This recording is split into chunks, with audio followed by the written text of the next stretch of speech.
ध्यान दें। आए सभी अधिकारी, आ जाओ। होमवर्क था छोटा सा, गृह कार्य, फर्नीचर, यही था ना।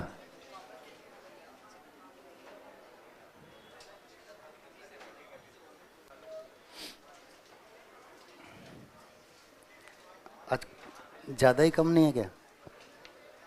हैं कि आए नहीं अभी?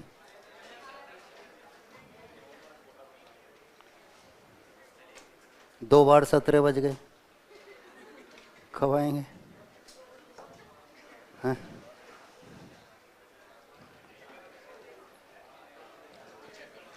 होमवर्क था, ला एक बार में एक दे। होमवर्क, गृह कार्य, सबसे सरल बिंदु आपके सिलेबस में निविदा, ठीक है, ये आपको लिखनी थी।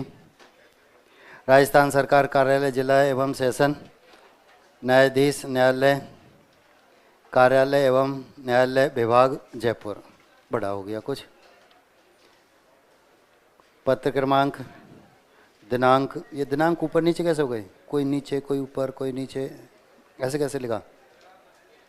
निवेदन, राज्यपाल महोदय की अनुशंसा के आधार पर जिला एवं सेशन न्यायाधीश न्यायालय विभाग जयपुर के अधीन की ओर से फर्नीचर क्रय खरीदने हेतु विभाग द्वारा पंजीकृत ए श्रेणी के ठेकेदारों से मुहरबद्ध निविदाएं आमंत्रित की जाती हैं।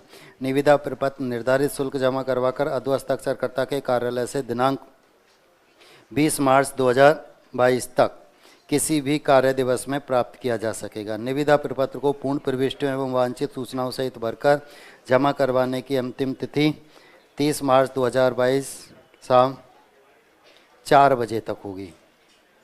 नहीं, ये 4 ज़्यादा बजा दिए, है ना।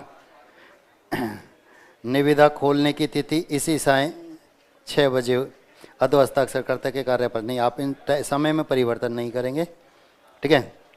हम 30 लाख का फर्नीचर खरीद रहे हैं, धरोहर राशि 3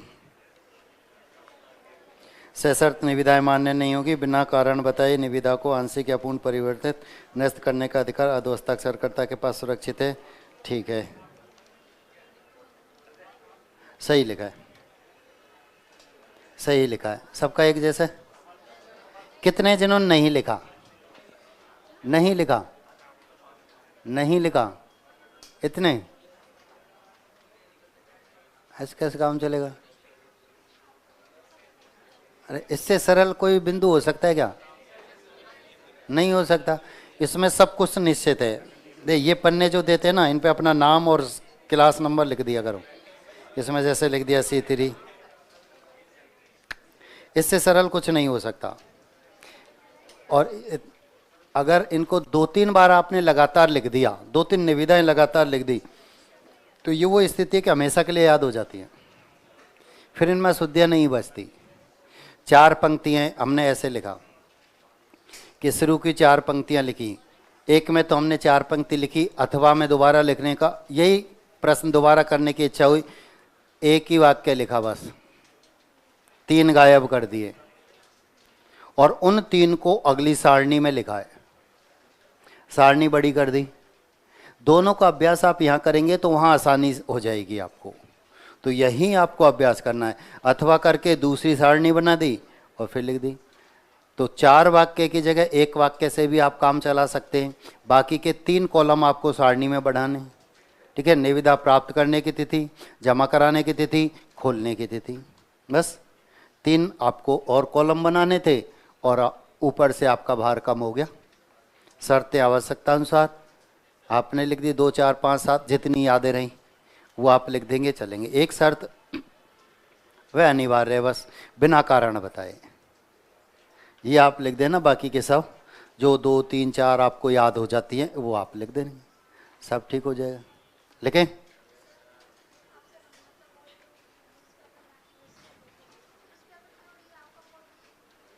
बिल्कुल अलग है ना। न्यूज़पेपर में तो www. करके और अपना काम समाप्त कर देता है वो, ठीक है। आपको वहाँ से सिर्फ विषय उठाना है। लिखने का पैटर्न तो मैंने बता दिया, लिखने का तरीका तो मैंने आपको बता दिया, इसी तरीके से लिखनी है आपको। वहाँ से आपको सब्जेक्ट उठाना है बस, किस विषय पर निविदा आ सकती है और हो जाओ शुरू। बस आपको सब्जेक्ट ही तो चाहिए ज़्यादा से ज़्यादा, जिससे हम अभ्यास करें। उस अखबार से, समाचार पत्र से आपको क्या मिलेगा कि इस कार्यालय का यदि हमको पत्र आया, हम इस पद पर कार्यरत हैं, तो हम कार्यालय का नाम क्या लिखेंगे, हस्ताक्षर में क्या आएगा, ये आपको वहाँ से मिलेगा।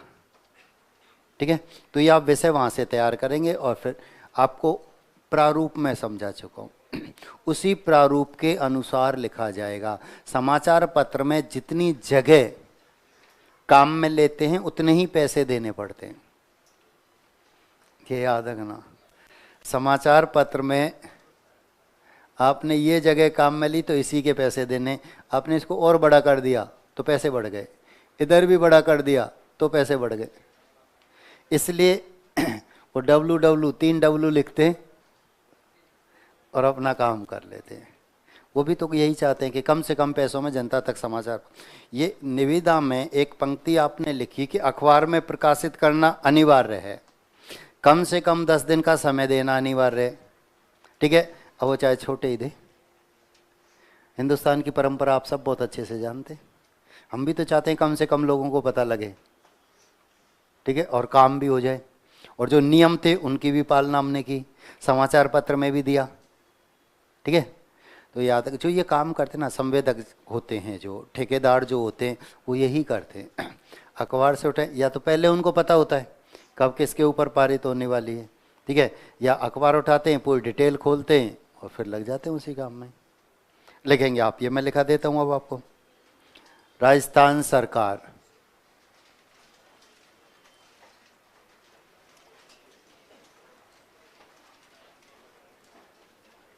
राजस्थान सरकार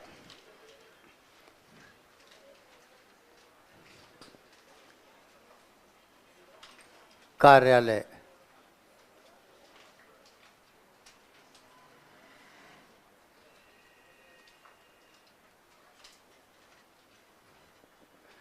प्रश्न में क्या लिखा था, जिला एवं सेशन न्यायाधीश ना,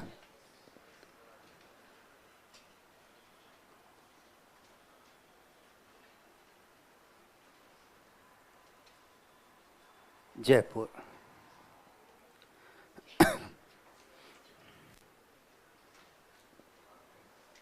पत्र क्रमांक, पत्र क्रमांक, जिला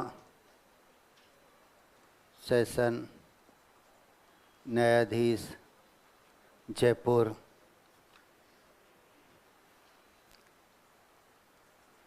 2022-23, कोई सी भी संख्या काल्पनिक। अब मैंने आपको यहाँ यह बताया, आप दिनांक भी यथावत लिख सकते हैं जो पहले आपने लिखी है, क्योंकि अधिकांश निविदा जो हैं वह मार्च में ही पारित होनी है। हमारा वित्तीय वर्ष जो है वह कब शुरू होता है, 1 अप्रैल से शुरू होता है, 1 अप्रैल से शुरू होता है। ठीक है, तो सभी निविदाएं अधिकांशतः कब पारित, अब मार्च अगले महीने में आप देखेंगे पेपर में निविदाएं भरी होंगी दुनिया भर की सबसे ज़्यादा, मतलब एक एक दो दो पृष्ठ में निविदा आपको देखने को मिलेंगी, बहुत अधिक देखने को मिलेंगी। ठीक है, तो आपको दिनांक भी आप वही रट जाओ, चाहे इनमें कोई परिवर्तन मत करो। आपने लिख दिया 3 मार्च 2022, यथावत आप लिख दें निविदा।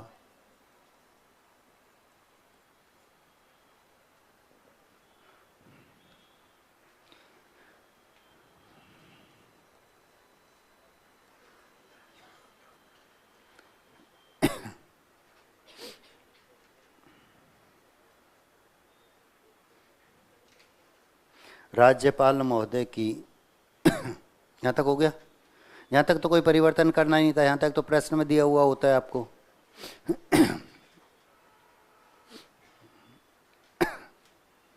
अच्छी बात तो ये भी कि निविदा हर बार पूछी जाती है, निविदा हर बार अधिकांशतः निविदा पूछी जाती है, उसमें लिखना भी हमको निश्चित प्रारूप है, सीधा यथावत लिखना। लिखेंगे राज्यपाल महोदय की अनुशंसा के आधार पर, राज्यपाल महोदय की अनुशंसा के आधार पर कार्यालय जिला एवं सेशन न्यायाधीश कार्यालय जिला एवं सेशन न्यायाधीश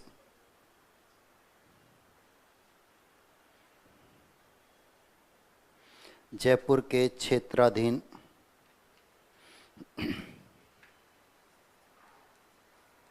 क्षेत्र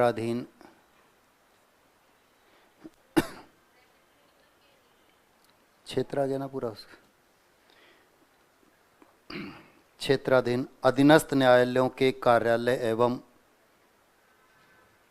अधीनस्थ न्यायालयों के कार्यालय एवं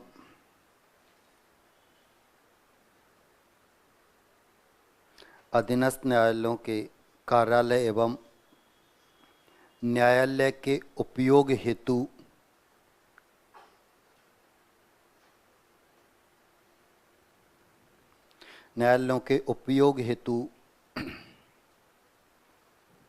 फर्नीचर के क्रय के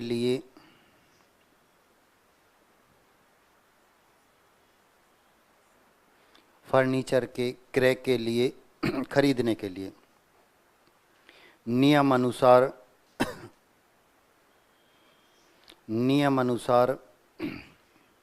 राज्य की अधिकृत एसएसआई यूनिट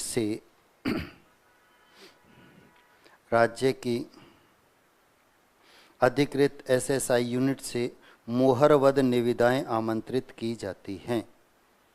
आईएसआई मार्क का जैसे हुआ करता है इसमें ये, ठीक है, मोहरबद्ध निविदाएं आमंत्रित की जाती हैं।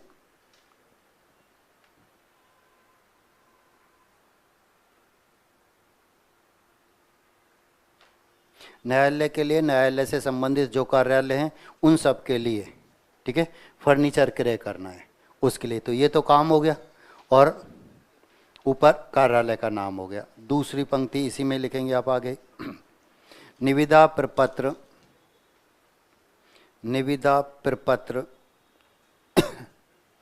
निर्धारित शुल्क जमा करवाकर,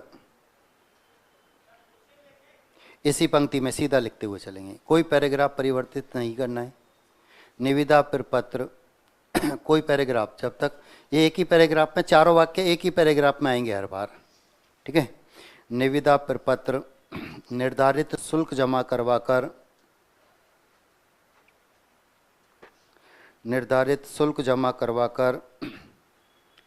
अधो हस्ताक्षरकर्ता के कार्यालय से निर्धारित शुल्क जमा करवाकर अधो हस्ताक्षरकर्ता के कार्यालय से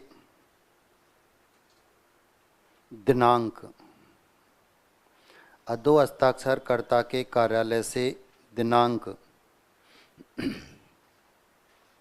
13 मार्च 2022 दिनांक 13 मार्च 2022 तक किसी भी कार्य दिवस में प्राप्त किया जा सकेगा। 13 मार्च 2022 तक किसी भी कार्य दिवस में प्राप्त किया जा सकेगा।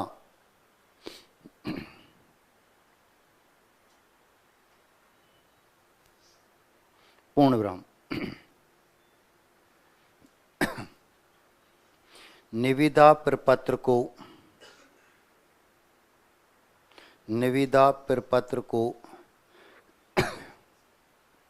पूर्ण प्रविष्टियों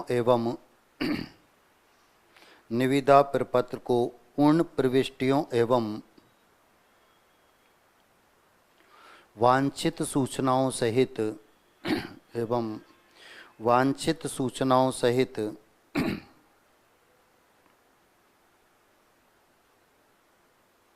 भरकर जमा कराने की तिथि, वांछित सूचनाओं सहित भरकर जमा कराने की तिथि 23 मार्च 2022 कराने की अंतिम तिथि 23 मार्च 2022 दोपहर 2 बजे तक होगी। दोपहर 2 बजे तक होगी पूर्ण ब्रह्म। निविदा खोलने की तिथि निविदा खोलने की तिथि उसी शाम 5 बजे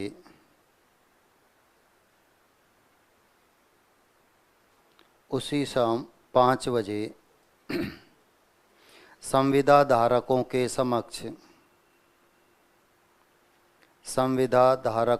समक्ष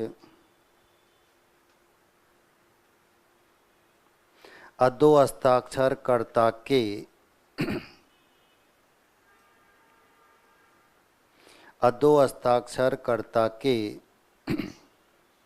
कार्यालय परिसर में होगी।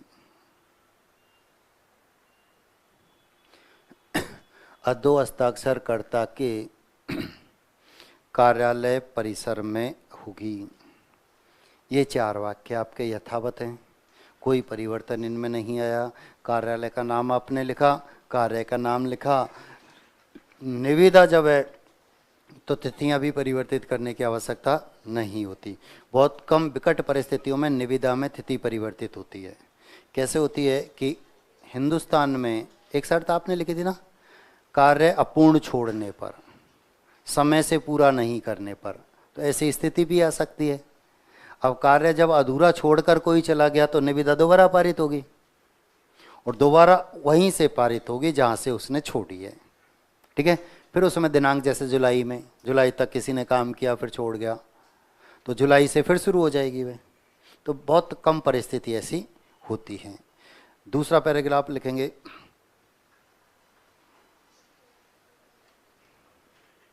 फर्नीचर का क्रय निम्न प्रकार है या कार्य का विवरण निम्न प्रकार है।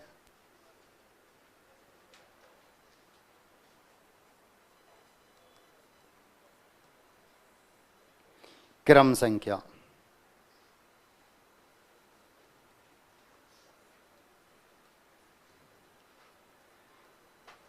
कार्य का विवरण,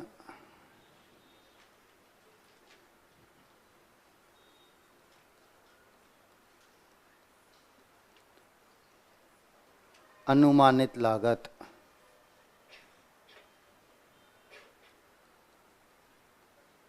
धरोहर राशि,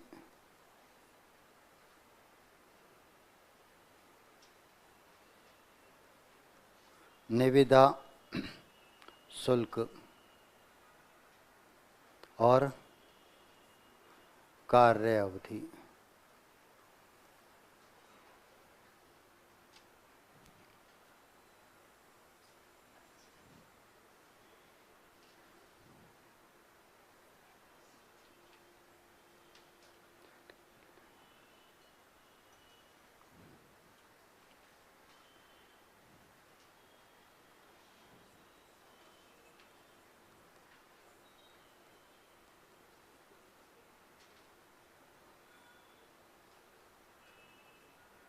जिला न्यायालय एवं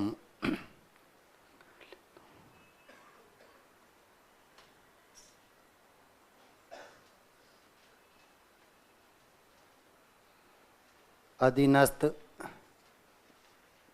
न्यायालयों हेतु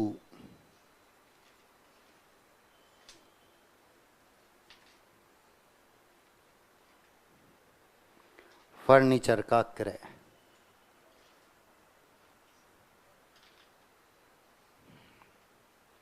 जिला न्यायालय एवं अधीनस्थ न्यायालयों हेतु फर्नीचर का क्रय।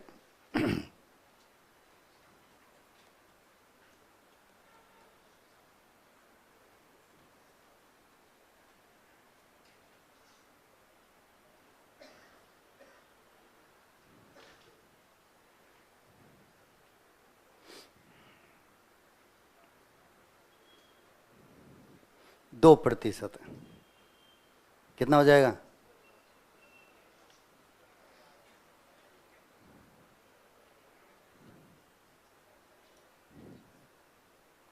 इतना ही तो होगा।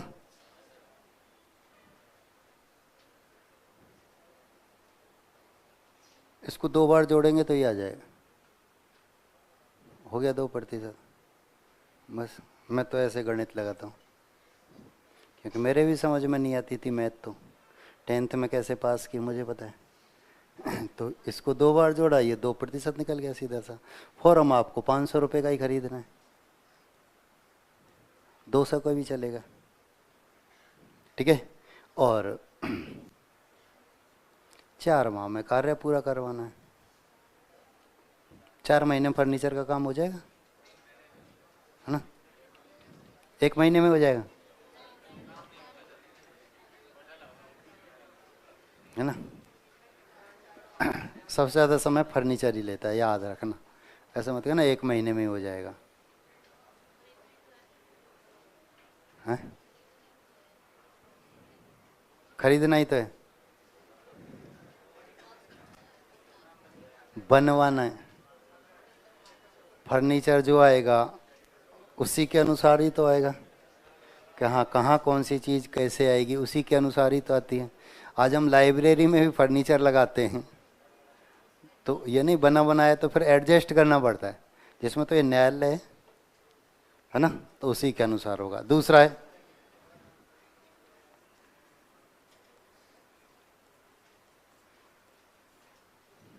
नवसृजित न्यायालयों हेतु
ध्यान दो, ये तो वे न्यायालय हैं जो पहले से ही हैं, ठीक है।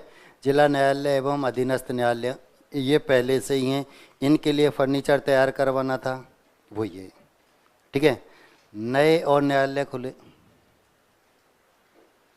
और न्यायालय इनके अधीन जो आए नए खुले हैं, तो उनके लिए भी फर्नीचर चाहिए। तो हम 2 कॉलम बना सकते हैं, हम यहाँ पर 2 बना सकते हैं,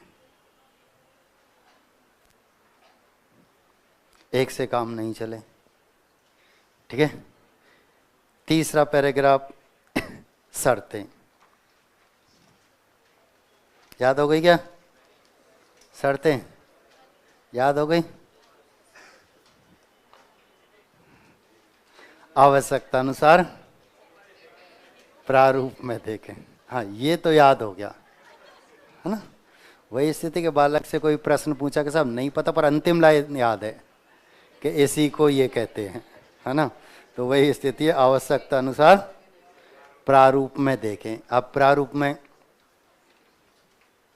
एक पिछले बैच में ही सुबह उसने ये लिख के दे दिया जाता, अमन प्रारूप उठा कर ला, तो एग्जाम हॉल में नहीं लिखना, ये एग्जाम हॉल में नहीं लिख, एग्जाम हॉल में शर्तें ही लिखनी होती हैं। आप देखेंगे अखबार में, देखो आपको निविदा लिखी मिलेगी, शर्तें नहीं मिलेगी, नहीं होती, लिखते ही नहीं, वो तो WW में गायब कर रखी है उन्होंने। उसको आप सर्च करोगे फिर उसमें मिलेगी, खूब लंबी चौड़ी मिलती है, खूब विवरण बहुत बड़ा उसमें हो रखा होता है। ठीक है, हमारे तो सामान्य सी जैसे आएंगे निश्चित प्रारूप है, तो आप लिखेंगे शर्तें आवश्यकता अनुसार प्रारूप में देखें, हस्ताक्षर कै खे गे, जिला एवं सेशन न्यायाधीश जयपुर, जिला एवं सेशन न्यायाधीश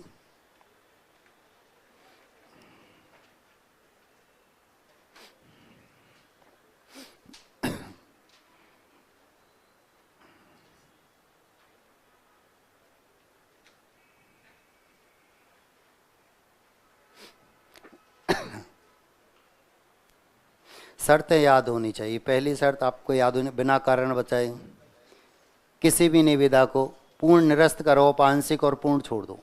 निरस्त करने का पूर्ण अधिकार अधो हस्ताक्षरकर्ता के पास सुरक्षित है, पहली याद होनी चाहिए। और सरल सी बता दूं, सशर्त निविदाएं मान्य नहीं होंगी।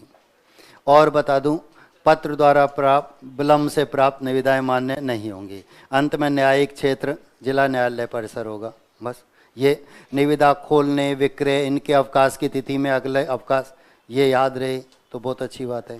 ठीक है, कार्य अवधि में विलम्ब होने पर, कार्य अधूरा छोड़ने पर धरोहर राशि जब्त कर ली जाए। बस 2 4 5 याद है और लिखनी है। 2 3 4 बार इनको लगातार लिख लोगे ऐसे याद हो जाएंगी, क्योंकि इनमें कठिन कुछ भी नहीं है। मैंने आपसे कहा निविदा बड़ी जरूर होती है, लेकिन सबसे सरल बिंदु पत्रों में आपने पढ़ा सबसे सरल अभी तक हमें ये लग रही है। एक प्रश्न और लिखो।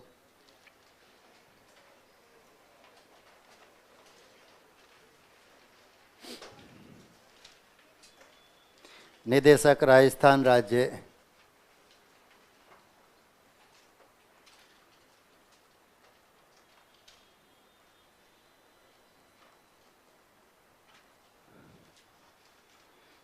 विधिक सेवा प्राधिकरण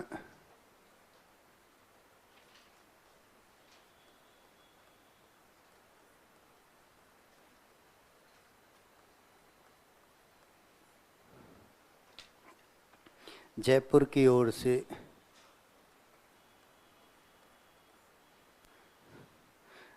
की ओर से कार्यालय भवन एवं निदेशक राजस्थान राज्य विधिक सेवा प्राधिकरण जयपुर की ओर से कार्यालय भवन एवं परिसर की सफाई हेतु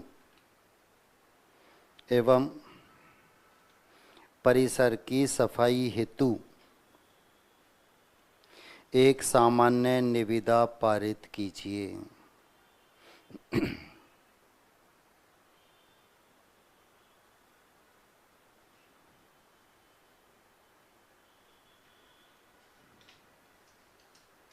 एक सामान्य निविदा पारित कीजिए। प्रश्न समझ में आ गया? ठीक है, आसान सही है। सफाई कर्मचारी चाहिए, सफाई कर्मचारी चाहिए। ठीक है, अब यहाँ सफाई कर्मचारी चाहिए, पहले तो ये किस कार्यालय से किस कार्य के लिए, ये प्रश्न आपके सामने आ गया। तो चारों वाक्य हम यथावत लिख देते हैं। थोड़ा सा परिवर्तन होता है, और बड़ा परिवर्तन यहाँ जो होता है वह समय सारणी, जो आप कार्य का विवरण देते हैं ना, वहाँ परिवर्तन होता है इसमें बस। ठीक है, क्या परिवर्तन होगा ये लिखते हैं। लिखें, देखो मैं बोलता हुआ चलूँगा, इस बार आप खुद लिखना। राजस्थान सरकार, पन्ने पलटने पड़े देख लेना, पीछे रह जाए हाथ खड़ा कर देना, दोबारा बोल दूंगा। ठीक है, पीछे रह जाए हाथ खड़ा करना, मैं दोबारा वाक्य बोल दूंगा। ठीक है, राजस्थान सरकार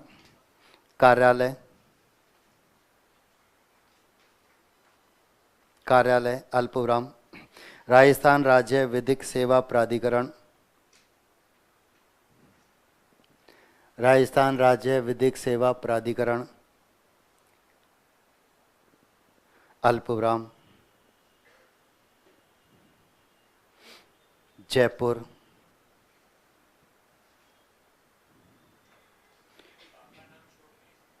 क्या ना चलने तो ये तो पूरा लिखा जाता है। संक्षिप्त में कहाँ आता है? पत्र क्रमांक में। ठीक है, हो गया। पत्र क्रमांक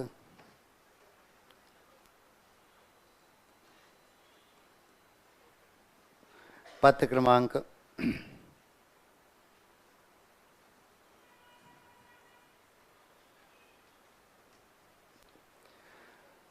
राजस्थान राज्य विधिक सेवा प्राधिकरण जयपुर।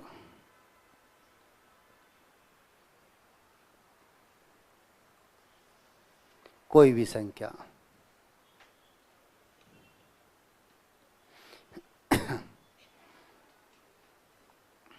फिर दिनांक क्या लिखेंगे? कुछ भी लिखो, मार्च में लिख दो। ठीक है, 1 मार्च, 2 मार्च, 5 मार्च, 10 मार्च, 12 मार्च।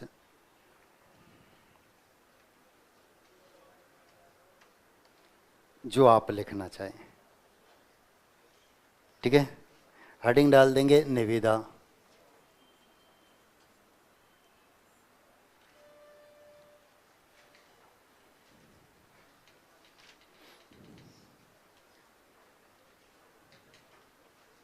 हो गया। अब लिखो जहाँ से नया पैराग्राफ शुरू होता है। राज्यपाल महोदय की अनुशंसा के आधार पर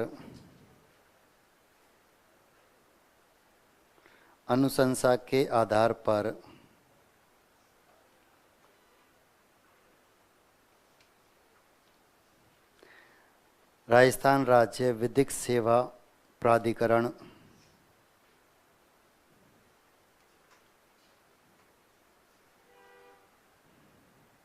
जयपुर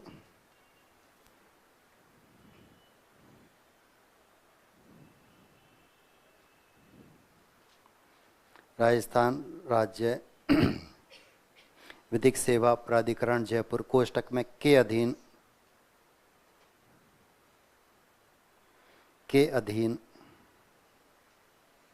वित्तीय वर्ष 2022-23। आपने दिनांक में 22 ही लिखा है ना? है ना? तो आपने जो लिखा है वह और उसकी अगली संख्या। आपने 21 लिखा है तो 2021-22, आपने 22 लिखा है तो 22-23, 18 लिखा है तो 18-19। ठीक है, जो आपने ऊपर दिनांक में यहाँ लिखा है, जो आपने दिनांक में लिखा है वह और उसका अगला। ठीक है, 2022-23 के अंतर्गत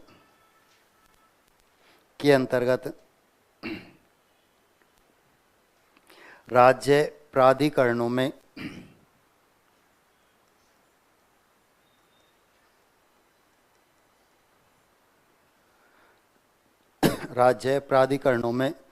जॉब वर्क के आधार पर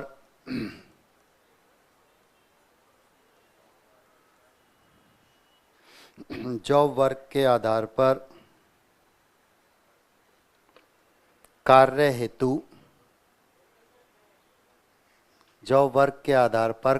हेतु सेवाओं के लिए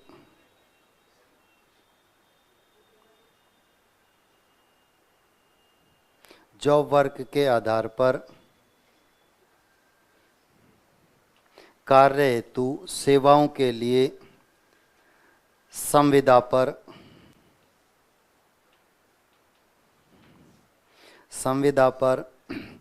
अधिकृत एवं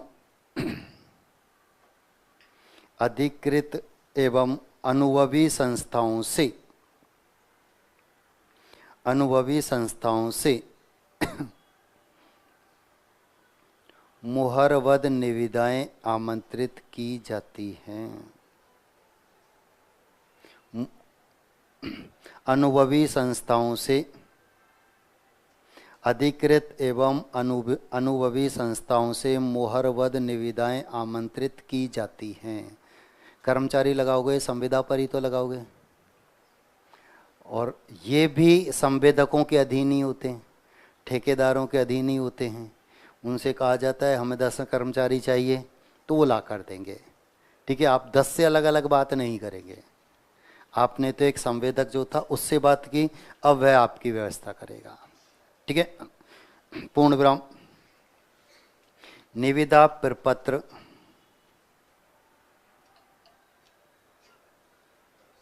निर्धारित शुल्क जमा करवाकर, आ गए ना सफाई कर्मचारी, ये गाना नहीं लिखना है ना। निविदा प्रपत्र निर्धारित शुल्क जमा करवाकर अधो हस्ताक्षरकर्ता के कार्यालय से अधो हस्ताक्षरकर्ता के कार्यालय से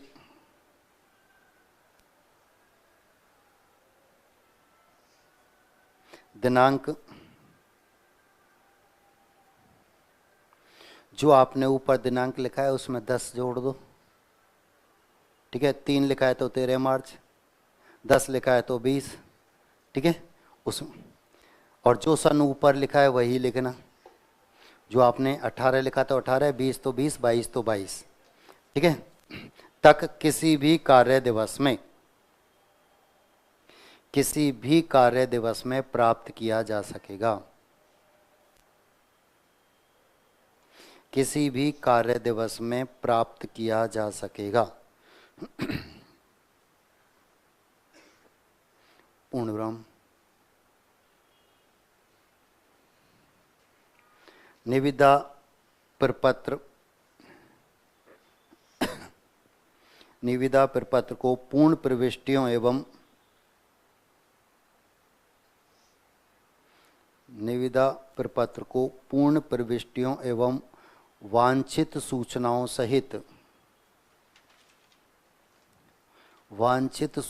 सहित भरकर जमा कराने की वांछित सूचनाओं सहित भरकर जमा कराने की अंतिम तिथि भरकर जमा कराने की अंतिम तिथि और 10 जोड़ दो। मार्च 2022 18 जो आपने लिखा है दोपहर 2 बजे तक होगी।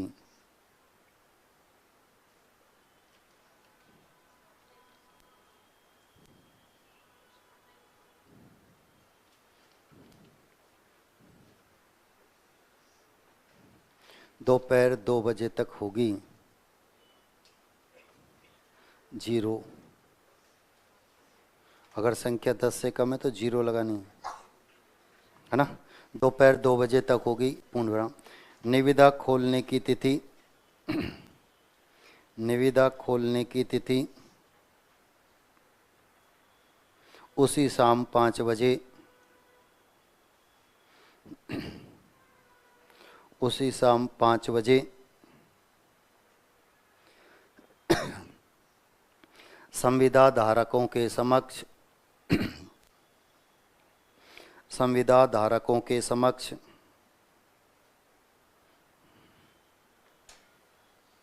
अधो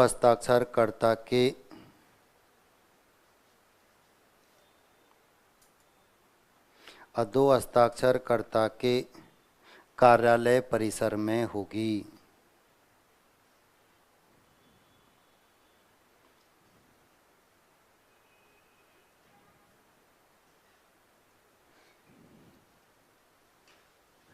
पूर्ण विराम।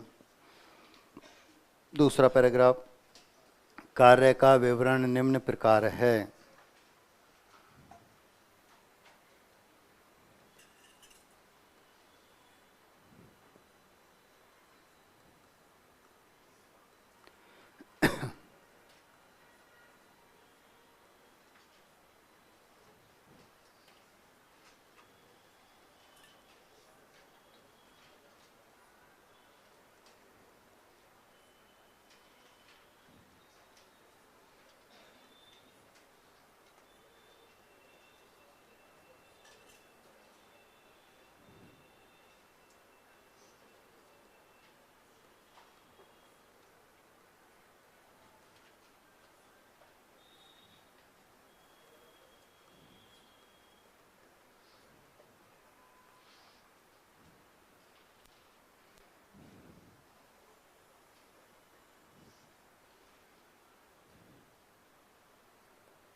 कितना हो गया?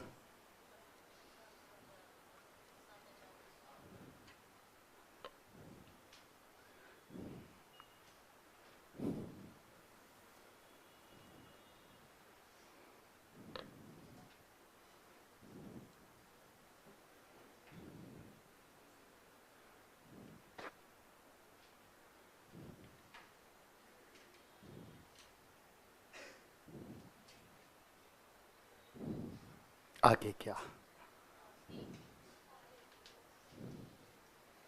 अवधि।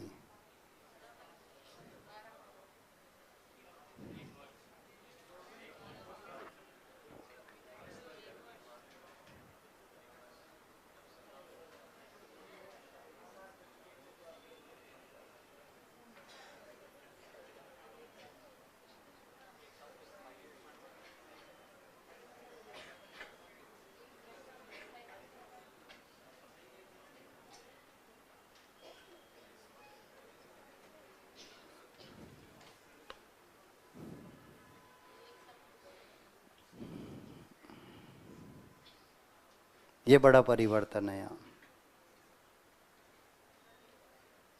सफाई कर्मचारी रखने हैं तो वित्तीय वर्ष में पूरे रहेंगे।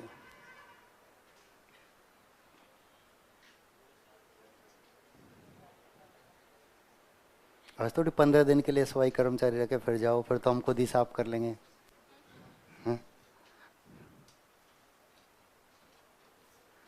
ठीक है।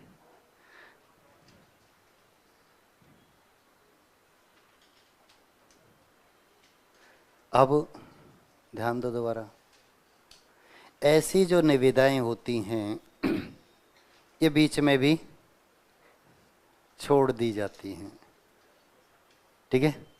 अगर बीच में छोड़ी जाती है, जो संविदा धारक था उसका तो एक तो लाइसेंस गया, एक धरोहर राशि, ये कहता मुझे। अब इसके अलावा क्या है, फिर बीच में ये दोबारा पारित होगी, मतलब उन्होंने जुलाई तक अगस्त तक काम जब तक किया, तो दोबारा जो पारित होगी उसमें वही दिनांक रहेगा। फिर 1 अगस्त इतने से इतने तक। फिर ये 1 वर्ष नहीं आएगा आपका, फिर ये 1 वर्ष नहीं आएगा, याद रखना। ये तो मार्च में है तो 1 अप्रैल से काम शुरू हो रहा है, 31 मार्च तक काम चलना है।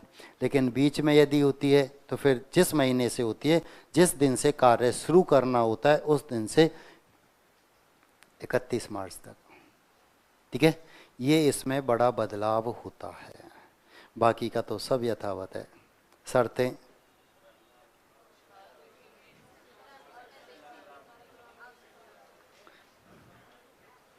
आवश्यकता अनुसार प्रारूप में देखें, ये तो रट गया।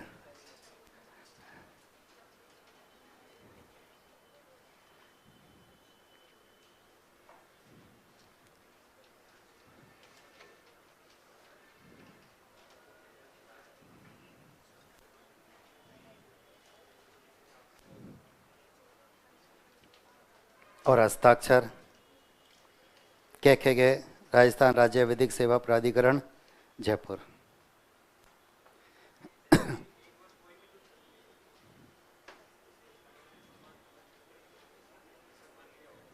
हाँ हाँ, नहीं, मार्च 31 मार्च तक बस।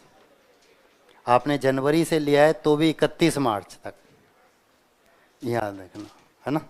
ख़त्म तो वहीं करना है, ख़त्म तो यहाँ करना है। ये तिथि है, ख़त्म आपको यहाँ करनी है। ठीक है। इसकी यदि आप सारणी बना दें दोबारा, क्रम संख्या, ठीक है,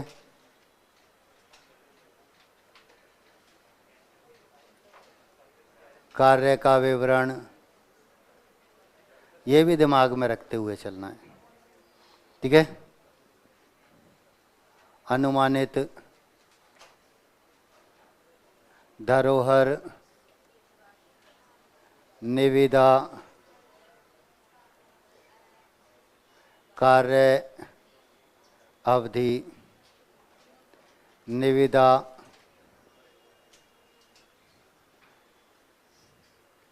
प्राप्त करने की तिथि, निविदा जमा कराने की तिथि और निविदा खोलने की तिथि, ये भी फिर आपके हो जाएंगे।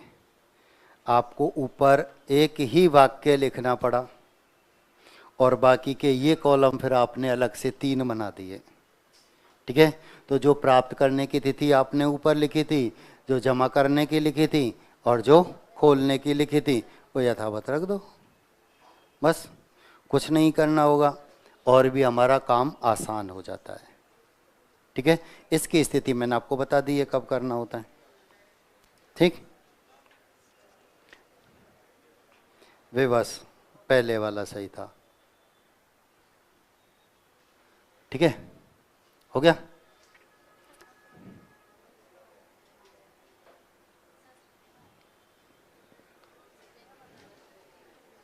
पहले कौन सा लिखा था?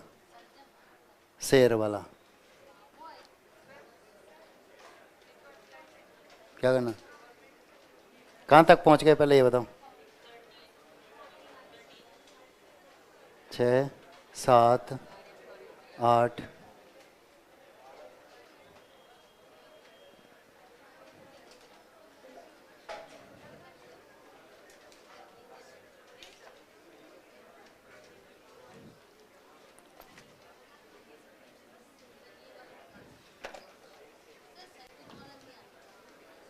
क्या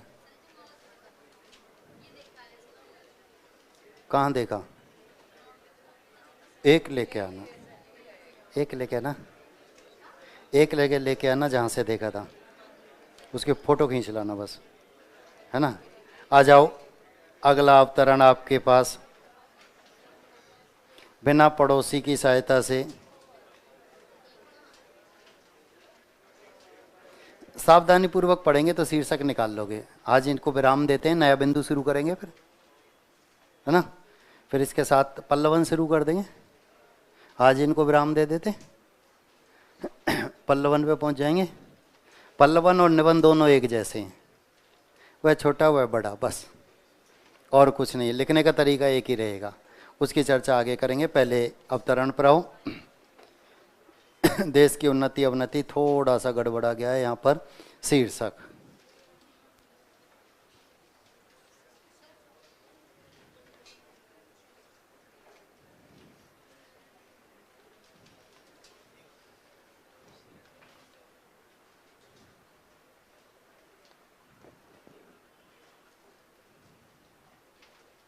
बाकी का अवतरण ठीक है।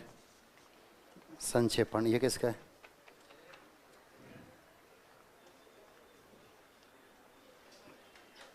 एक बार में एक ही लाएगा, फिर गड़बड़ हो जाएगी। रुक जाओ, शीर्षक गड़बड़ा गया ये भी।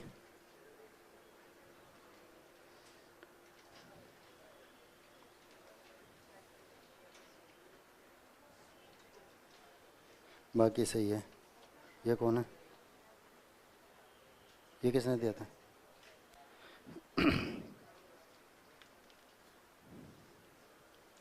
शीर्षक गड़बड़ा गया जल्दबाजी में, इसलिए थोड़ा सा गड़बड़ाहट है। हाँ, ये सही लिखा है, संक्षेपण।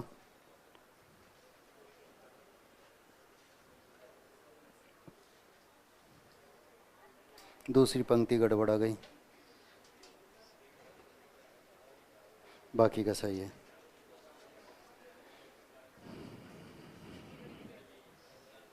आपसी वार्ता नहीं, ईमानदारी से प्रयास करेंगे। ठीक है, क्योंकि इनके बाद शायद ही आप प्रयास कर पाए इनका, है आश्रित सहारा।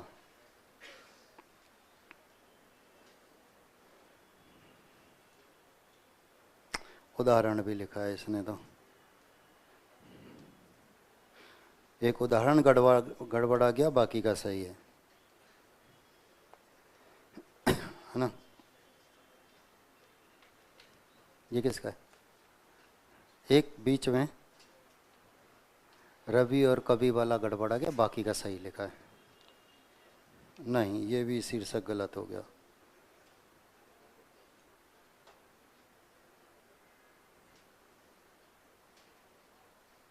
बाकी सही है। शीर्षक गलत हो गया, शीर्षक में थोड़ी सी गड़बड़ाहट है। ठीक है, शीर्षक सही है।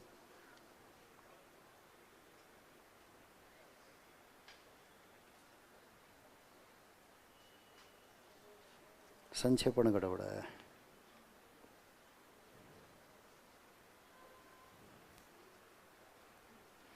शीर्षक थोड़ा सा गड़बड़ा गया।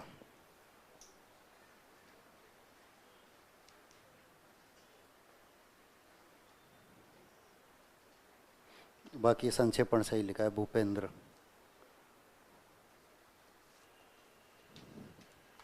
ये पीछे दे दो।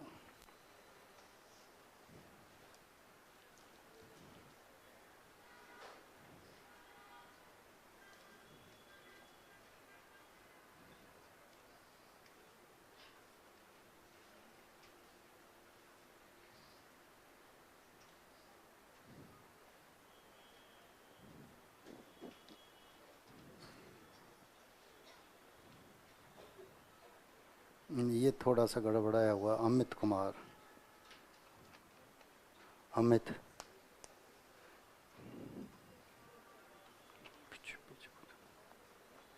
नहीं, ये भी शीर्षक गलत है।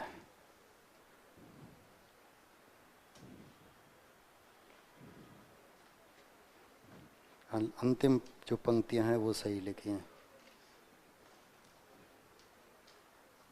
शीर्षक पढ़ो, सावधानी पूर्वक अवतरण को पढ़ो, शीर्षक निकल के आता है। कहाँ पहुंच गए?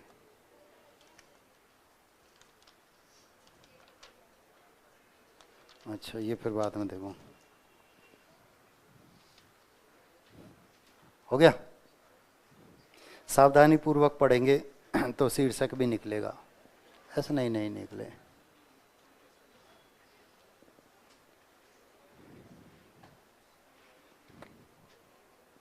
मतलब एक ही वाक्य में संक्षेपण खत्म।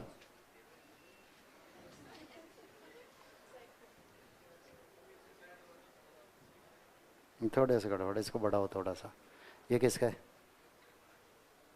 ये किसका है?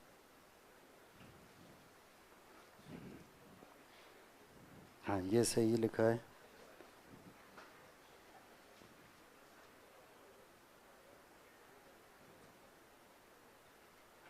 ये सही लिखा है। ये किसका है? ये कॉपी किसकी?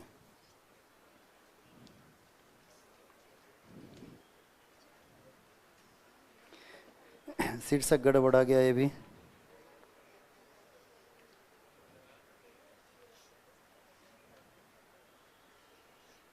बाकी सही लिखा है। ये कभी रवि से बढ़कर, थोड़ा सा गड़बड़ा गया,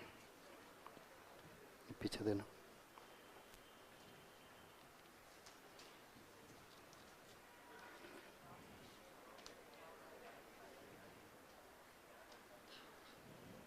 ये सही है। ये किसका है?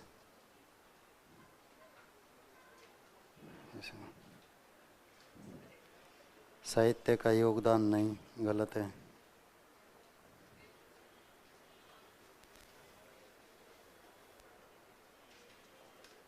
बाकी सही है। ये लो, चलो आ जाओ अवतरण पर हम चर्चा कर लें।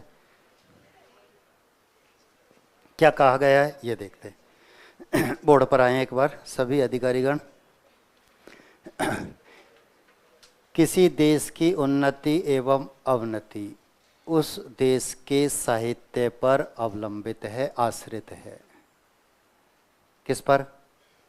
तो चर्चा किसकी हो रही है? साहित्य की। चर्चा किसकी हो रही है? साहित्य। ठीक है। अब देखो, देश की उन्नति और अवनति, तो देश की भी तो चर्चा है साहित्य के माध्यम से। ठीक है।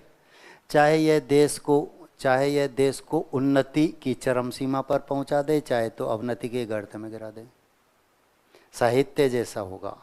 आज हम क्या पढ़ रहे हैं और जो पढ़ रहे हैं वही मान रहे हैं। अगर हमारे इतिहास को बदलकर कोई हमारे सामने प्रस्तुत करता तो हम उसी के अनुसार मानते, वही हमारा साहित्य, उसी के अनुसार सब कुछ हम करते रहते। ठीक है। तो ये चाहे तो उन्नति के शिखर पर या अवनति के गर्त में कहीं भी गिरा सकता है। ठीक। कवि रवि की पहुंच से भी अधिक प्रकाश करता है। ठीक है, आपने पंक्ति पढ़ी थी, जहां ना पहुंचे, लेकिन लिखना नहीं है, ये उदाहरण हो जाता है फिर। वही निर्जीव जाति में प्राण प्रतिष्ठा करता है कौन? साहित्य। ठीक है, निराशापूर्ण हृदय में आशा का संचार करता है कौन? साहित्य। इतिहास में बहुत उदाहरण आपने देखे। ठीक है, महाराणा प्रताप भी जब हताश हो गया था तो भी साहित्य की पंक्तियों ने ही काम किया था। राजनीति को प्रेरणा देता है, राजनीतिकों को पथ प्रदर्शन, राजनीति आगे कैसे चलानी है, और राजनीतिज्ञ जो होते हैं उनको रास्ता दिखाता है। यही अतीत का गौरव गीत। ठीक है, साथ ही भविष्य की स्वर्णिम कल्पना साहित्य के द्वारा ही, कि पहले का हमारा गौरव गान कैसा था, यदि हम भटक रहे हैं तो ये प्रेरणा स्रोत बन जाता है। आगे फिर हमारा भविष्य कैसा हो जाना चाहिए उसकी भी कल्पना करता है। सोई जाति को जगाता है, उत्साह का संचार करता है। तो साहित्य के ऊपर कहा गया है। पहला सटीक शीर्षक निकलता है राष्ट्र विकास और साहित्य, सबसे सटीक, राष्ट्र विकास और साहित्य। दूसरा, राष्ट्र विकास में साहित्य का योगदान, राष्ट्र विकास में साहित्य की भूमिका। ठीक है, योगदान भूमिका दोनों का मतलब एक है, अब लिख करके ये आ जाएंगे। तो चर्चा किसकी की गई? राष्ट्र की और साहित्य के आधार पर।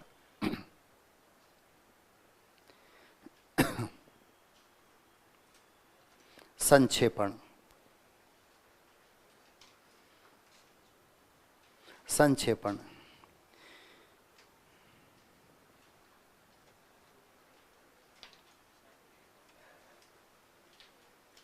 लिखेंगे।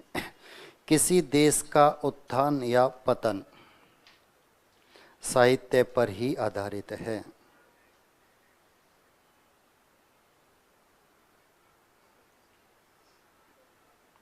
किसी देश का उत्थान या पतन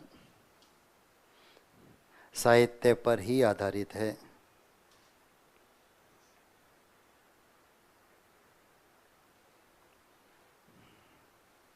पूर्ण विराम। जन जागरण में आशा निराशा जगाना, जन जागरण में आशा निराशा जगाना।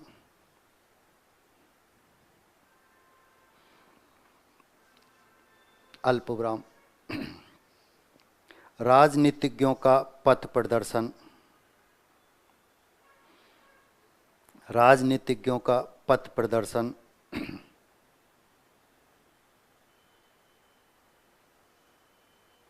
अतीत का गौरवगान,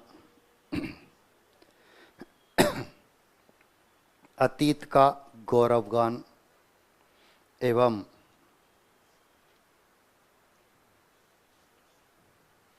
बोर्ड पर हो, ऐसे ही लिखा जाता है एवं। ठीक है, हम जो लिखते हैं ना, कई अभी 2-3 कॉपियां मेरे पास आई, ये संस्कृत में लिखा जाता है, और संस्कृत में भी तब लिखा जाता है जब इसके तुरंत बाद अगला शब्द स्वर से शुरू होता है। ये याद है, उसमें भी शर्त होती है। एवं शब्द ये लिखा जाता है संस्कृत में, संस्कृत में भी तभी जब अगला शब्द कोई स्वर है, स्वर से शुरू हुआ है, याद रखना।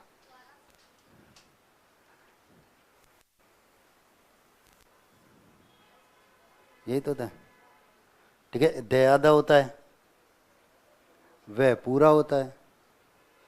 ये तो दे और दे वाले तो मैंने आपको संधियों में बता दिए थे ना, कैसे आधा और कैसे पूरा लिखे जाते हैं। ठीक है, राजनीतिज्ञों का पथ प्रदर्शन, अतीत का गौरवगान एवं भविष्य की सुखद कल्पना, भविष्य की सुखद कल्पना करना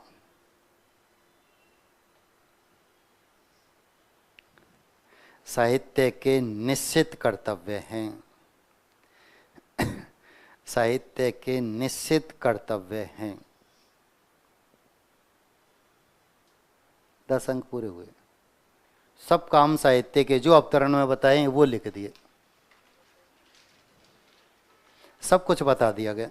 जन जागरण में आशा निराशा दोनों जगाने का काम इसी का है। राजनीतिकों का पथ प्रदर्शन कर रहा है, अतीत का भी गौरवगान करता है, भविष्य की भी सुखद कल्पना कर देता है, सब कुछ समझते हैं।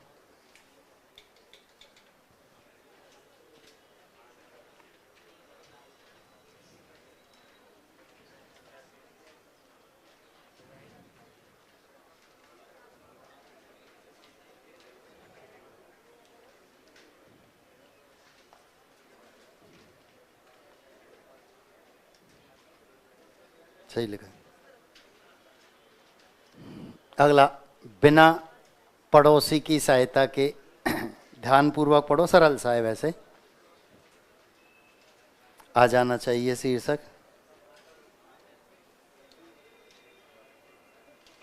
यह शीर्षक बड़ा हो गया, किसी ने भी लिखा था जो।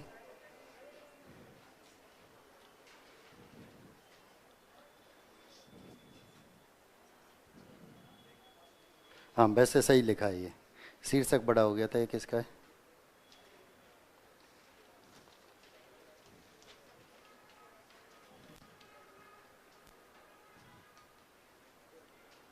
इस बार शीर्षक पूछूंगा किसने क्या निकाला है, सब लग जाओ।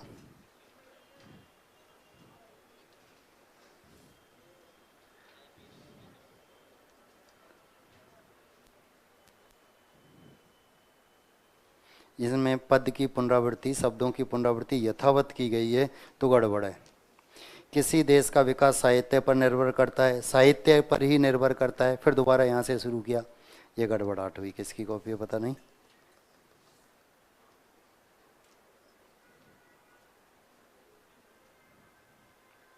है ना, बाकी सही है।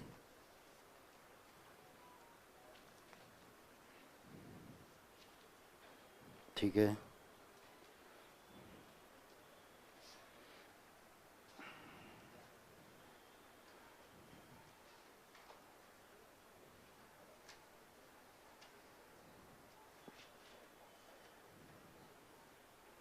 ये सही लिखा है। ये किसकी है?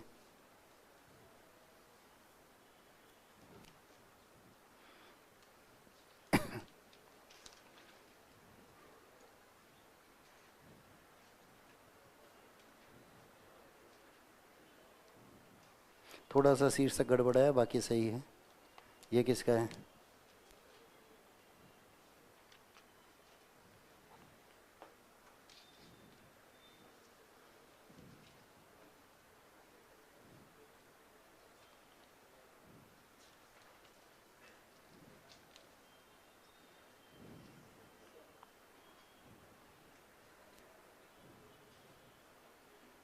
ये सही लिखा है, भूपेंद्र।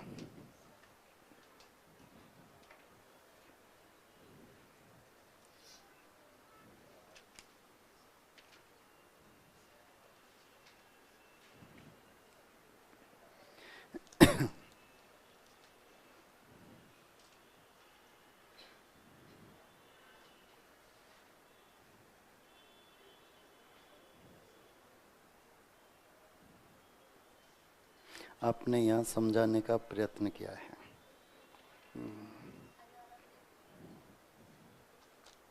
ये बात मैं देखूँ।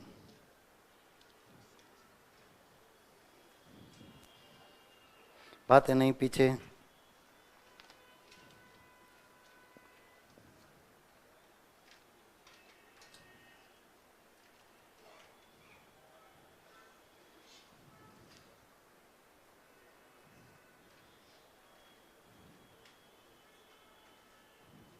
जैसे ही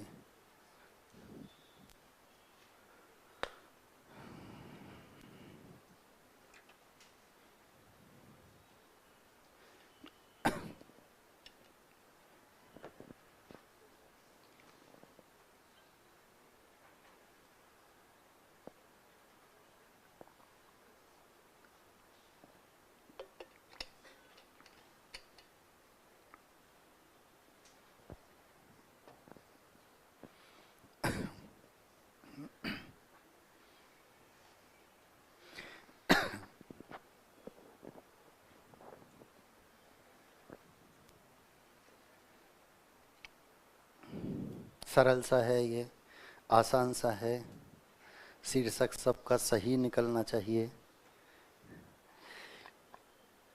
पन्ने नहीं है तो अवतरण को पढ़ें, कॉपी में लिखें। और कई नहीं लाए ना, वजन ज़्यादा है इनमें तो नहीं ला पाते, ऐसी भी स्थिति है कुछ अधिकारीगण।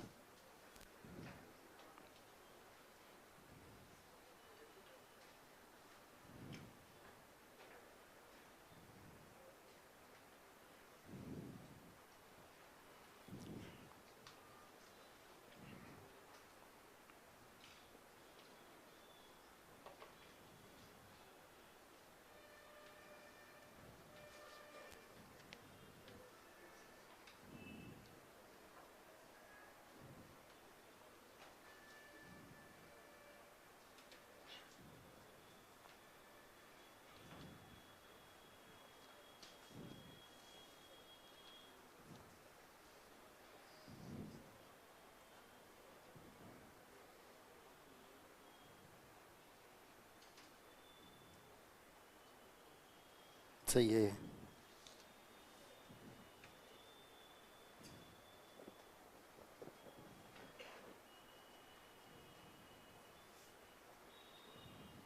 ये भी सही है।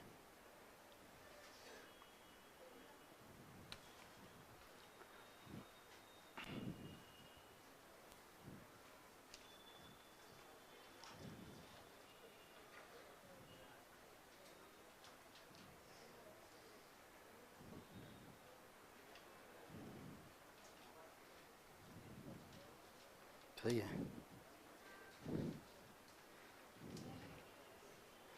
हो गया, मिलाएं।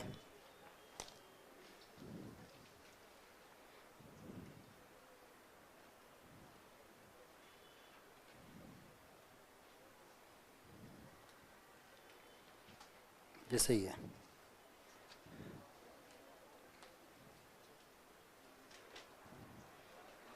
शीर्षक गड़बड़ाया पहले वाला।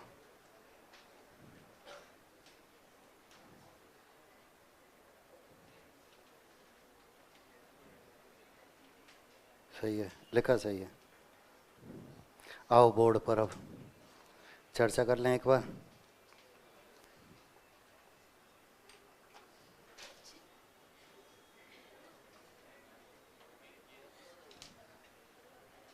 ये सही लिखा है। आओ बोर्ड पर चलो देखें एक बार क्या है। पृथ्वी माता है, मैं उसका पुत्र हूँ, यही स्वराज की भावना है। ठीक है, स्वराज्य अपना राज्य है। ठीक है, जब प्रत्येक व्यक्ति जिस पृथ्वी पर उसका जन्म हुआ है उसको अपनी मातृभूमि समझने लगता है तो उसका मन मातृभूमि से जुड़ जाता है। मातृभूमि उसके लिए देवता हो जाती है। उसके हृदय के भाव मातृभूमि के हृदय में जा मिलते हैं। जीवन में चाहे जैसा अनुभव हो वह मातृभूमि से द्रोह की बात नहीं सोचता। मातृभूमि के प्रति जब वह भाव दृढ़ होता है वहीं से सच्ची राष्ट्रीय एकता का जन्म होता है।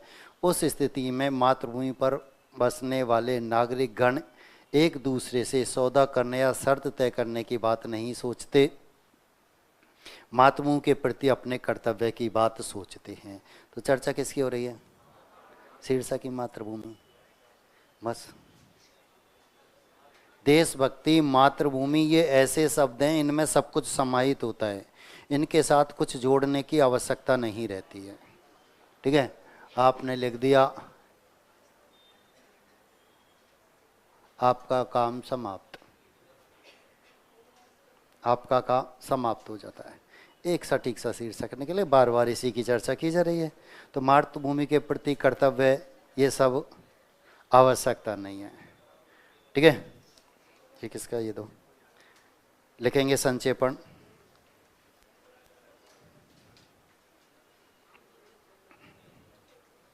क्या होता है ये प्रदर्शित करना है, बस इतना सा ही लिखना है।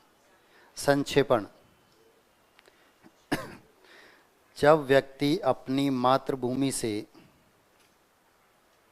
जब व्यक्ति अपनी मातृभूमि से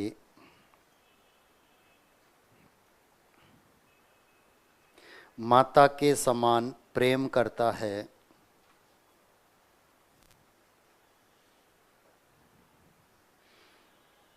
माता के समान प्रेम करता है, तब राष्ट्रीयता का जन्म होता है। जब व्यक्ति अपनी मातृभूमि से माता के समान प्रेम करता है, तब राष्ट्रीयता का जन्म होता है। पूर्ण विराम। मातृभूमि के प्रति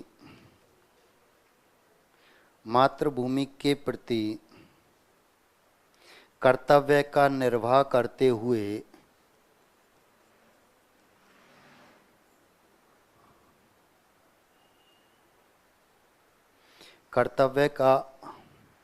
करते हुए वह कभी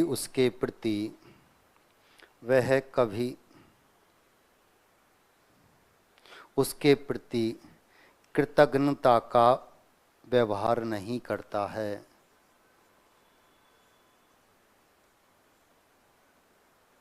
कृतज्ञता का एक होता है कृतज्ञ, उपकार को मानने वाला, और कृतज्ञ उपकार को नहीं मानने वाला। तो ये नकारात्मक आया है, ठीक है। उसके प्रति कृतज्ञता का व्यवहार नहीं करता है, यह ना देशद्रोह शब्द जो आए हैं, ठीक है। मातृभूमि के प्रति देशद्रोह की बात नहीं सोचता, कृतज्ञता की बात नहीं सोचता है कि उसके प्रति बुरा कुछ किया जाए, ऐसी बात वह नहीं सोचता है। और आपके 10 अंक पूरे हो जाते हैं।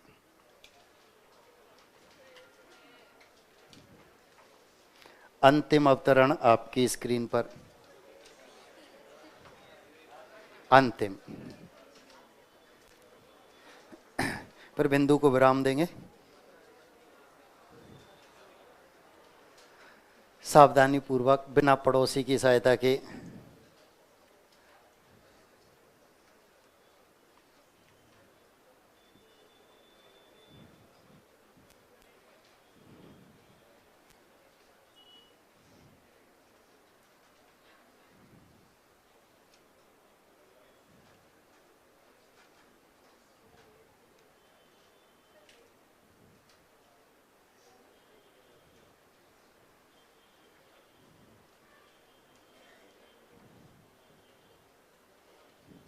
सही है।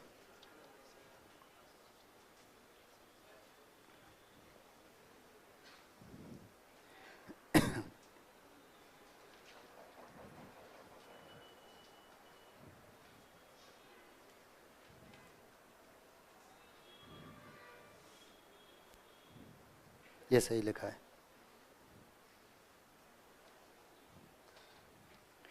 सही है, शीर्षक सही निकाला।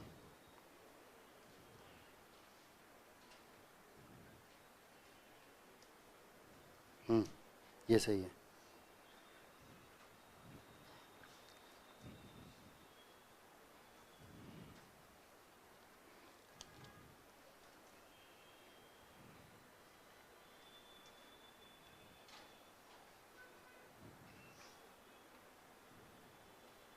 हाँ, ये भी सही लिखा है। किसने लिखा?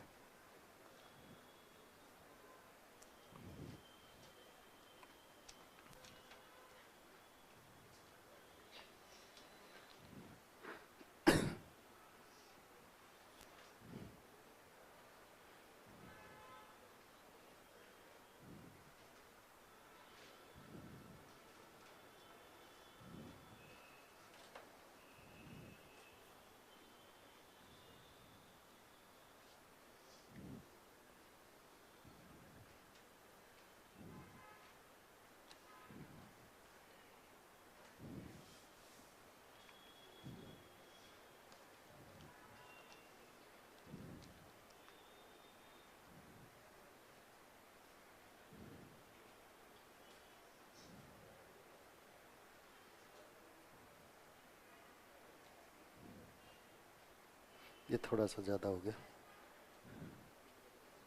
हाँ, तो उनसे द्रोह की बात नहीं सोचता, यहाँ काम पूरा हो जाता है ना। ठीक है।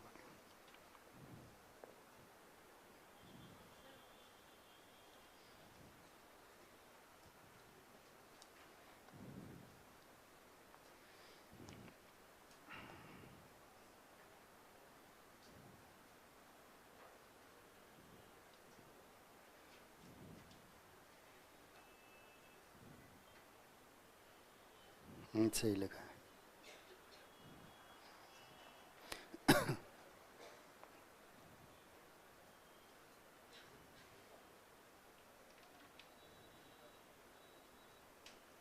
सही।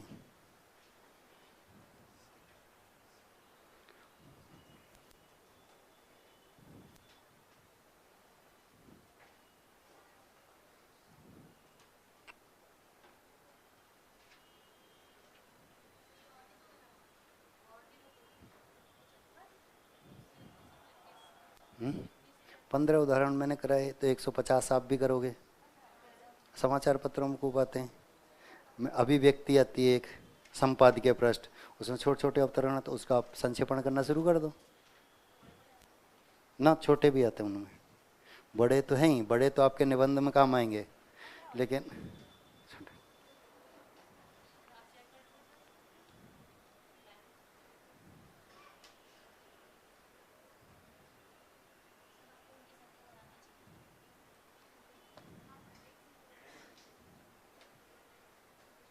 अशुद्धि हो रही है लिखने में, बाकी सही लिखा है ना।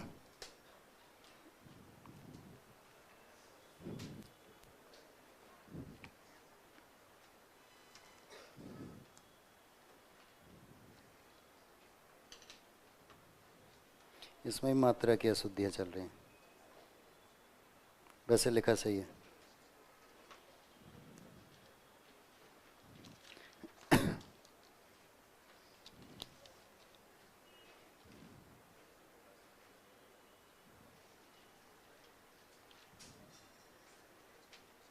सही लिखा है।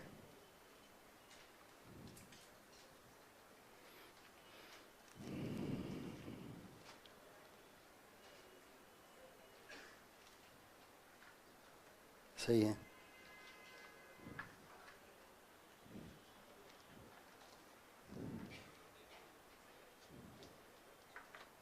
शीर्षक सबका सही निकल रहा है, ये भी सही है।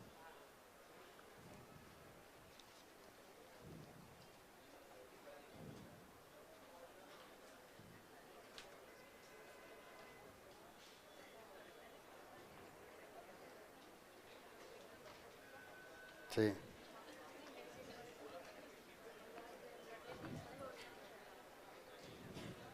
बोर्ड पर आओ, मैं चर्चा करूंगा।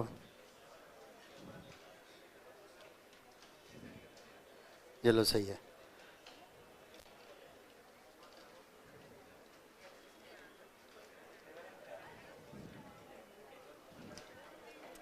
बोर्ड पर, आधुनिक जीवन में आपसी वार्तावन। आधुनिक जीवन में समाज और राष्ट्र के स्तर पर समाचार पत्रों का बहुत ही विशिष्ट और ऊंचा स्थान है। चर्चा किसकी हो रही है? समाचार पत्र की। पहला शीर्षक यही आ गया आपका, समाचार पत्र। पूरे अवतरण में चर्चा यही है, ठीक है। समाचार पत्र मानो अपने देश की सभ्यता, संस्कृति और शक्ति के मानदंड बन गए हैं। ये समाचार पत्र के माध्यम से हमको ये पता लग जाता है कि देश में क्या चल रहा है, ठीक है। जितने अच्छे और जितने अधिक समाचार पत्र होते हैं, वह देश उतना ही अधिक उन्नत और प्रभावशाली समझा जाता है। बहुत से क्षेत्रों में जो काम समाचार पत्र कर जाते हैं, वहाँ बड़ी बड़ी सेनाएं, बड़े बड़े राजनीतिज्ञ भी नहीं कर पाते हैं। समाचार पत्रों के माध्यम से संदेश एक स्थान से दूसरे स्थान पर पहुँचता है। आजकल तो खैर आधुनिकता और अधिक आ गई, ठीक है। समाचार पत्र एक ओर तो जनता का मत सरकार तक पहुँचाते हैं, दूसरी ओर सुदृढ़ एवं संतुष्ट लोकतंत्र तैयार करते हैं, ठीक है। समाचार पत्रों के ही कार्य हैं ये। देश को सभी प्रकार से सजग रखने में समाचार पत्रों की अहम भूमिका। इनके मुकाबले कोई अन्य माध्यम इतना सशक्त नहीं है जितना समाचार पत्र कार्य कर रहे हैं वह। तो पहला आपका जो शीर्षक निकला है वह है आपका समाचार पत्र। दूसरा, जीवन में समाचार पत्र का महत्व, योगदान, भूमिका, ठीक है। राष्ट्र विकास और समाचार पत्र, राष्ट्र विकास और समाचार पत्र, ठीक है। ये आप यहाँ पर शीर्षक लिख सकते हैं। समाचार पत्र, जीवन में समाचार पत्र का महत्व, योगदान या भूमिका, ठीक है। राष्ट्र विकास और समाचार पत्र।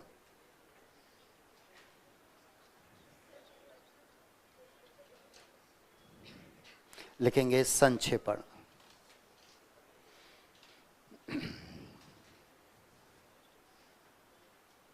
संक्षेपण समाचार पत्रों द्वारा, दोबारा संक्षेपण, समाचार पत्रों का, ऐसे लिखो, समाचार पत्रों का देश और समाज में बहुत अधिक महत्व है।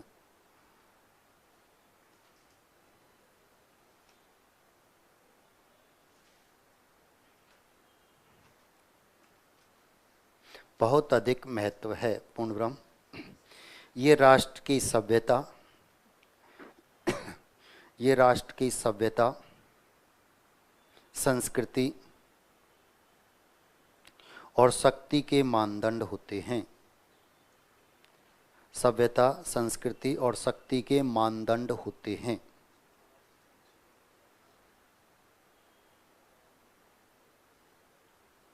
पूर्णब्रह्म,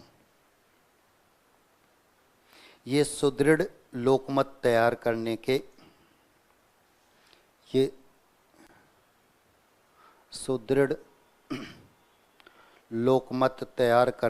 सशक्त साधन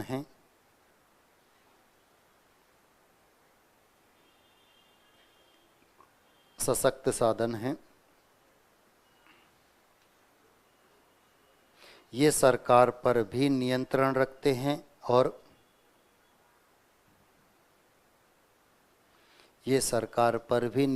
रखते हैं और देश को सजग तथा सजीव बनाए रखते हैं। सजग तथा सजीव बनाए रखते हैं। 10 अंक पूरे।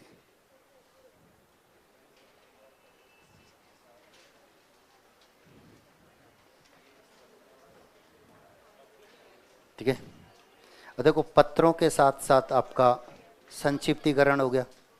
अलग से कराता 3-4 कराते ही आधे से गायब होने लग जाते हैं, ये स्थिति आ जाती। अब इसके माध्यम से आपने किए। अब पत्रों के साथ ही हम क्या करेंगे? पल्लवन।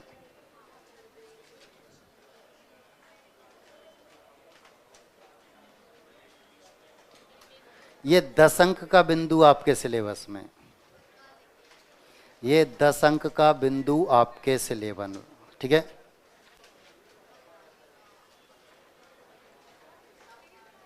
संवर्धन, ठीक है, वृद्धिकरण, विशदीकरण और भाव विस्तार। इन नामों से तो इन्हें जाना जाता है। इन नामों से इन्हें जाना जाता है। अब यहाँ पहली बात वही जैसे संक्षेपण और संक्षिप्तीकरण में थी कि प्रश्न में किस शब्द का प्रयोग हुआ है, ऐसे ही प्रश्न में किस शब्द का प्रयोग हुआ है वही शीर्षक बनाना है आपको। पंक्ति का पल्लवन कीजिए तो पल्लवन, ठीक है।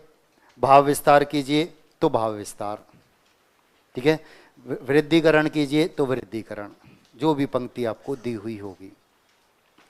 ये संक्षिप्तीकरण का एकदम विपरीत है, उल्टा। वहाँ उदाहरण हटाए गए थे, यहाँ उदाहरण लिखे जाएंगे अपनी तरफ से भी, अपनी तरफ से भी। अब देखो निबंध पल्लवन दोनों एक जैसे, निबंध और पल्लवन बिल्कुल एक जैसे हैं, सिर्फ शब्दों का फेर है और कुछ नहीं है। पल्लवन में आपकी शब्द सीमा और निबंध में ये 10 अंक। ये लिखने का तरीका दोनों का एक रहेगा, लिखने का तरीका दोनों का एक रहेगा, ये याद रखना, ठीक है। अब यहां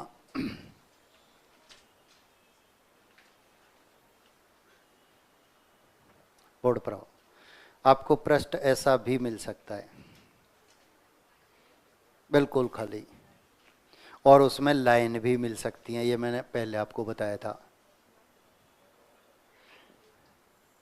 कभी तो पृष्ठ ऐसे मिलते हैं और कभी ऐसे मिलते हैं, ठीक है। अब फायदा कौन से में होता है? पहले वाले में, पहले वाले में। यहां शब्दों को आप घटा बढ़ा सकते हैं, स्थान पर्याप्त होता है। उसके तुरंत बाद अगला प्रश्न आ जाता है कि इतने ही स्थान में लिखना, सप्लीमेंट्री की व्यवस्था नहीं होती। निबंध लिख रहे हैं साहब, कॉपी भर गई, एक और दे दो। अब तो यूनिवर्सिटी से भी ये बंद कर दिया गया। हमारे समय में तो सप्लीमेंट्री चलती थी, धागे से बांध बांध कर आते थे। ये स्थिति 10-10, 5-5 सप्लीमेंट्री लिखी, 5-7 मिनट में तो लास्ट में एक सप्लीमेंट्री भरते जाते थे, ठीक है। एक अध्यापक तो खोपड़ी पे खड़ा हो जाता था कि इनको बांध पहले, है ना, अरे बाद में बांधने के बाद लिखने तो दे। ये स्थिति उस समय, आज नहीं है। आपको निश्चित स्थान, ठीक है, ध्यान देना। यदि आपको आपकी कॉपी ऐसी मिलती है तो हिंदी में सबसे पहला काम पंक्ति के नीचे लिखना है। पंक्ति के नीचे आपको लिखना है राम, यह नहीं,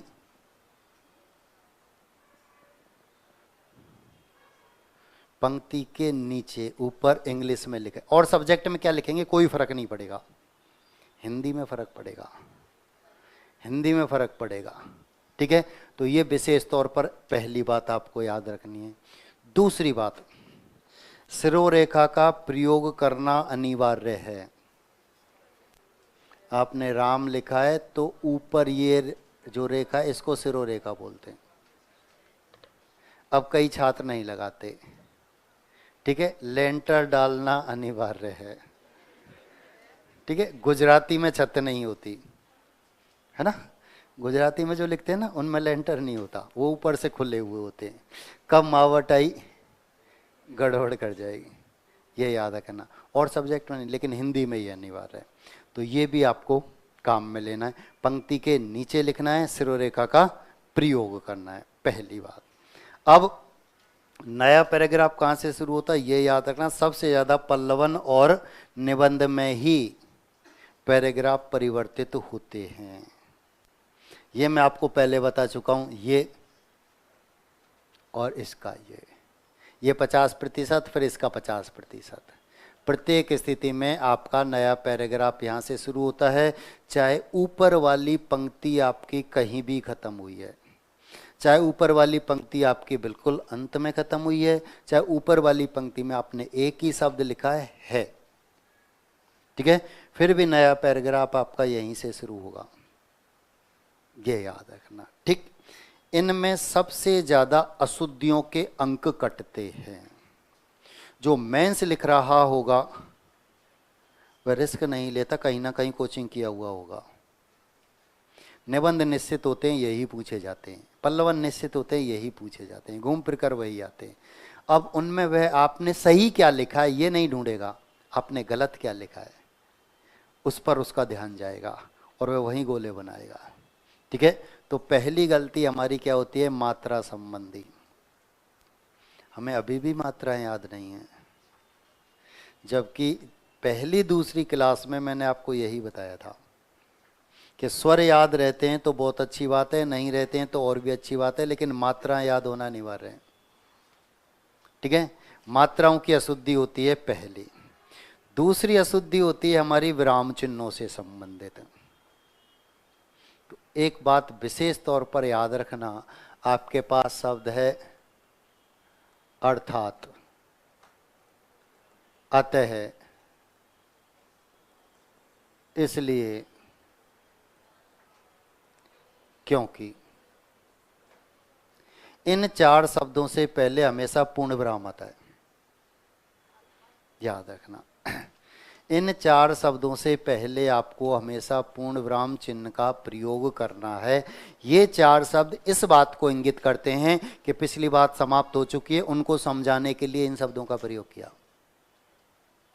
ठीक है। पहली बात खत्म हुई, उसे समझाने के लिए। और पहली बात कब खत्म होगी, जब आप पूर्ण विराम लगा दोगे, यानी पूर्ण विराम यानी पूरा रुकना, पूर्ण विराम का मतलब क्या होता है? पूर्ण यानी पूरा, विराम यानी रुकना। पूरा रुक गए मतलब ये खत्म, अब नया हो रहा है शुरू। तो इनसे पहले 4 शब्द याद रहेंगे, अर्थात, अतः, इसलिए, क्योंकि।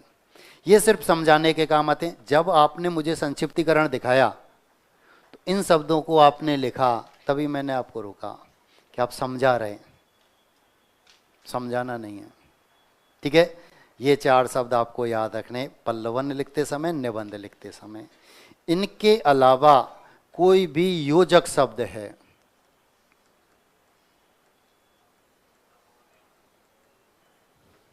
और, तथा, अथवा, या, ये क्या है हमारे योजक शब्द। इनसे पहले कभी किसी चिन्ह का प्रयोग नहीं होता। इनसे पहले कोई भी चिन्ह नहीं आता है, याद रखना।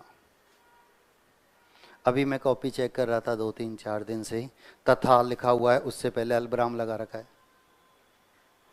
ठीक है, पूर्ण विराम लगा के तथा लिख रखा है, पूर्ण विराम लगा के। ये योजक शब्द, योजक का अर्थ होता है जोड़ना, तो ये जोड़ने का काम करते हैं। पूर्ण विराम या अल्प विराम या विराम चिन्ह जो होते हैं वे पृथकता के बोधक होते हैं, वे अलग करने का काम करते हैं। इनके बिल्कुल विपरीत हैं वे, इनके एकदम विपरीत हैं। पूर्ण विराम या विराम चिन्ह जो हैं वे अलग करते हैं, योजक शब्द जो हैं ये जोड़ते हैं। ये अशुद्धियां सबसे ज़्यादा देखने को मिलती हैं। तो आप कोशिश करना, यदि आपके पल्लवन में या निबंध में कोई भी योजक शब्द आता है तो उससे पहले आप कोई चिन्ह नहीं लगाएंगे। इन 4 शब्दों से पहले आप पूर्ण विराम लगाएंगे। अब आपका चाहे निबंध है या पल्लवन है, उसमें सबसे ज़्यादा उद्धरण चिन्ह का प्रयोग होता है। उद्धरण चिन्ह जानते हैं? इन्वर्टेड कॉमा, हिंदी में से बोलते हैं उद्धरण चिन्ह, अवतरण चिन्ह। इंग्लिश में तो नाम याद होता है। ठीक है, आरजेएस का एक पेपर होता है, और आरजेएस में आज लगभग 80-90% छात्र जो हैं वो इंग्लिश मीडियम वाले हैं, और वहाँ हिंदी के प्रश्नों की संख्या प्री में 15 है। ऑब्जेक्टिव पेपर होता है, लेकिन हर बार विराम चिन्ह का एक प्रश्न पूछा जाता है, हर बार, और वो हर बार गलत कर आते हैं, क्योंकि अंग्रेजी में तो उनको नाम याद होते हैं, हिंदी में गड़बड़। प्रश्न क्या आया, किस वाक्य में उद्धरण चिन्ह का प्रयोग हुआ है? वो एक दूसरे की कॉपी देखते हैं, उद्धरण क्या है। किस वाक्य में अवतरण चिन्ह का प्रयोग, अगर प्रश्न होता किस वाक्य में इन्वर्टेड कॉमा का प्रयोग हुआ है, किसी का ही गलत नहीं होता। ये तो हमारी समझ में आता है। वहाँ जब हम लिख रहे होते हैं, जैसे मैं आपको पल्लवन लिखाऊंगा, ठीक है, जब मैं कहूँगा अल्प विराम, तो एक दूसरे की कॉपी देखते हैं अल्प विराम क्या है, तब हम बताए कॉमा, तो उनके एक बार में समझ में आता है। वहाँ ये स्थिति होती है। ठीक है, तो सबसे ज़्यादा चिन्ह आपके काम आएगा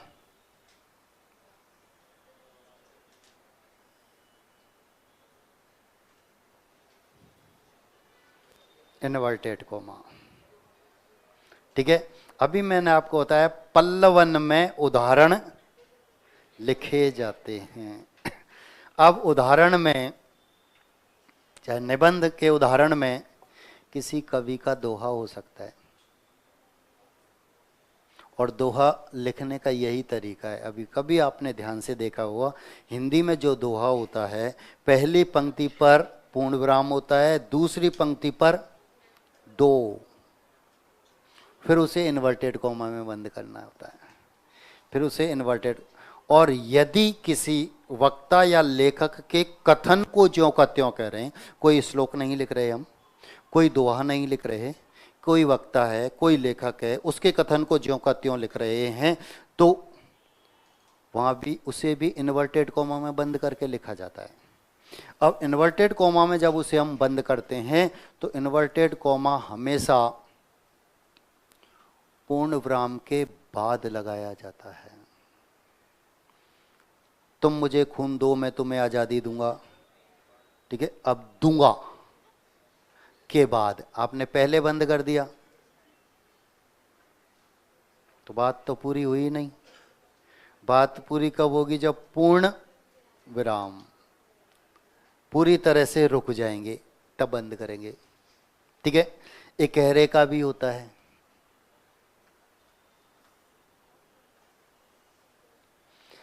जब किसी वक्ता या लेखक या उसकी रचना का नाम लिखना होता है तो इकहरा उद्धरण चिन्ह होता है। आप निबंध लिख रहे हैं, पल्लवन लिख रहे हैं, तो क्या लिखेंगे? कबीरदास ने कहा है। तो कबीर का दोहा लिखोगे आप, तो कबीरदास ऐसे लिखा जाएगा, उसका दोहा ऐसे लिखा जाएगा। ठीक है। एक बात और काम की, सबसे ज्यादा गलती होती है जो यदि आपको कवि का नाम है कि इसका ये दोहा है तो ही नाम लिखना, क्योंकि हमें नहीं, लेकिन जो कॉपी चेक कर रहा है उसको पता है किसका दोहा है। ये याद रखना। कहीं कबीरदास का, सूरदास का दोहा, कबीरदास का नाम लिखे है। ठीक है। तुलसीदास में बिहारी का नाम लिखा है, बिहारी में मीराबाई का नाम, तो गड़बड़ हो जाएगी। अगर नहीं पता होता है तो क्या लिखते हैं? हिंदी में कहा गया है, कवि के शब्दों में, संस्कृत में कहा गया है, बस मत लिखो। ठीक है। क्योंकि गलत लिखने से बढ़िया है वहां से निकलो और आगे बढ़ो। यही तो होता है। इंटरव्यू में नहीं कहते नहीं पता तो सॉरी बोलते हैं, आगे बढ़ जाते हैं, सॉरी बोलते हैं, आगे बढ़ जाते हैं। ऐसे आपको कवि का नाम नहीं पता, लेखक का नाम नहीं पता किसने कहा है, तो कवि के शब्दों में, विचारक के अनुसार। ठीक है। आप कोटे संती महात्मा गांधी के नाम लिखा है विवेकानंद, वहां गड़बड़ हो जाएगी, फिर वहां गड़बड़ हो जाएगी। तो यहां उदाहरण प्रस्तुत किए जाते हैं, वहां उदाहरण हटाए जाते थे। यहां उदाहरण हमको लिखना है। यहां एक पंक्ति को एक पृष्ठ में लिखना होता है, वहां 150 शब्दों को 50 शब्दों में लिखना था। ठीक है। तो पल्लवन की चर्चा फिर करेंगे हम अगली क्लास में। ठीक है। आज इतना ही लिखाऊंगा, अगली क्लास में पल्लवन भी और पत्र भी।